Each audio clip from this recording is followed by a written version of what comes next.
అందరికీ నమస్కారం.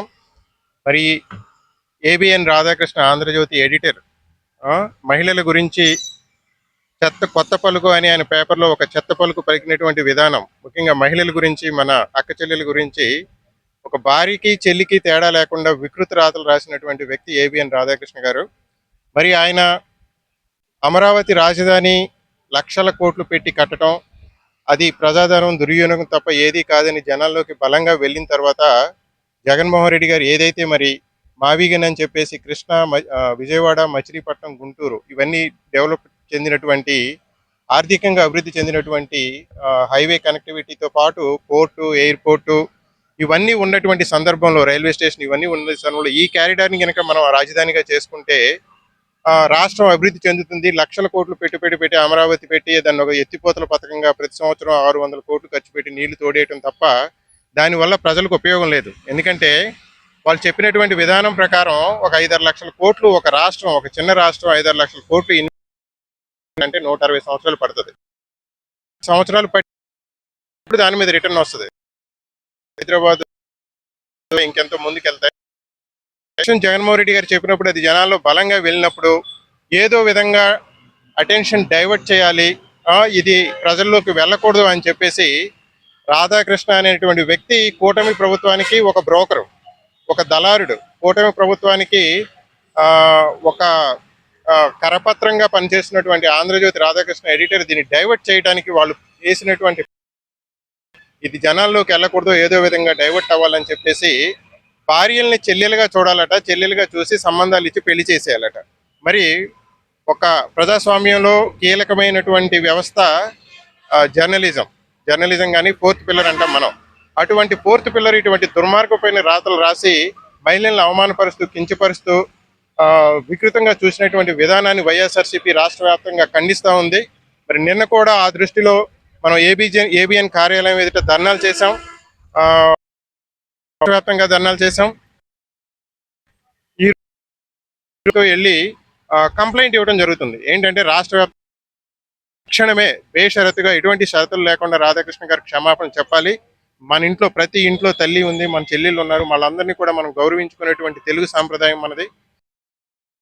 రాధాకృష్ణ కనువిప్పు కలిగి బేషరతుగా మహిళలందరికీ క్షమాపణ చెప్పాలి. ఇటువంటి రాతలు ఏదైనా రాస్తే అభివృద్ధి కోసం రాయి, లేకుంటే మేము ఏదైనా తప్పు జరిగిందని రాయి.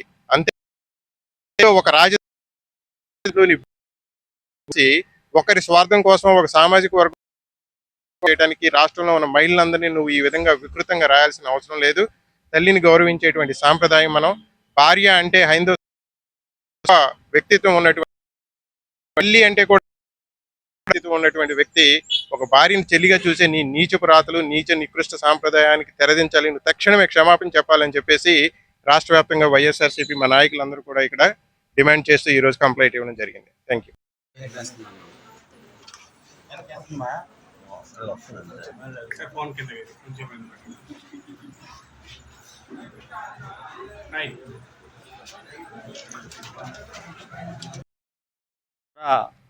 దురదృష్టకరం అని చెప్పడం తప్పదు. ఎందుకంటే ఆయన రాసిన రాతలు ఈరోజు యావత్తు భారతదేశంలో కానీ మన ఆంధ్ర రాష్ట్రంలో కానీ చాలా చెడు ప్రసారంగా ముందుకి సాగుతుంది.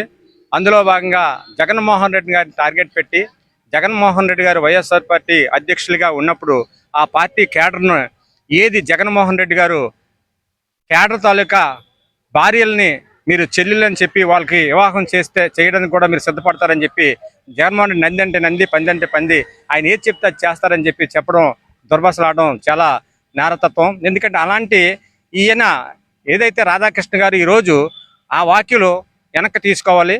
ఈరోజు మహిళా మనుల యావత్తు ఆంధ్రప్రదేశ్లో ఉన్న వాళ్ళందరూ కలిసి ఆయన్ని టార్గెట్ చేసి ఆయన ఎక్కడైనా కనిపిస్తే పట్టుకొని రోడ్డుకి ఈడ్చాలని చెప్పేసి వైఎస్ఆర్సీపీ కేడరే కాకుండా మహిళా మనులందరూ కూడా ముందుకు వస్తున్నారు.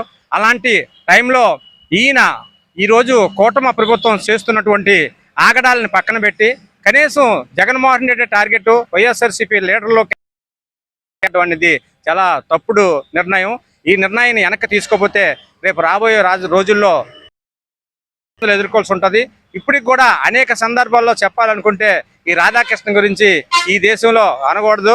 ఏబిఎన్ చంద్రబాబు నాయుడు దారాదత్తం చేసుకోవడం, ఆయన చెప్పినట్టుగా చేయడం ఆయన ముఖ్యంగా పెట్టుకున్నాడు. ఇప్పటికైనా మార్పు రావాలి. ఈ రోజు కూటమి ప్రభుత్వంలో జరుగుతున్నటువంటి అనేకమైనటువంటి మహిళల అరాచకాలని పక్కన పెట్టి నిన్న కాక మొన్న 3 రోజుల క్రితం అంటే రోడ్డు మీద టోల్ గేట్ దగ్గర ఓ మహిళ పైన ఎంత విరుచుకుపడినా కూటమి నాయకుల్ని ఇటువంటి దళితుడి పైన చేయి చేసుకొని ఆయన డైరెక్ట్ గా 60 సంవత్సరాలు దాటిన వ్యక్తి మీకు ఎవరిచ్చారు? మీరు రానున్న రోజుల్లో ఈ యొక్క ఆంధ్రప్రదేశ్ మహిళలకు కానీ వైఎస్ఆర్సీపీ క్యాడర్కి కానీ మీరు సమాధానం చెప్పవలసి ఉంటుంది. మీరు రానున్న రోజుల్లో మీ అందరినీ కూడా తరిమి కొట్టడానికి కూడా వైఎస్ఆర్సీపీ పార్టీ నేతలు, క్యాడరు, మహిళలు కూడా ముందుకు వస్తున్నారు. ముందు మీ కూటమి చేసిన తప్పులను బయట పెట్టాలి, వాళ్ళ మీద యాక్షన్ తీసుకోవాలని చెప్పి మీకు ఈ యొక్క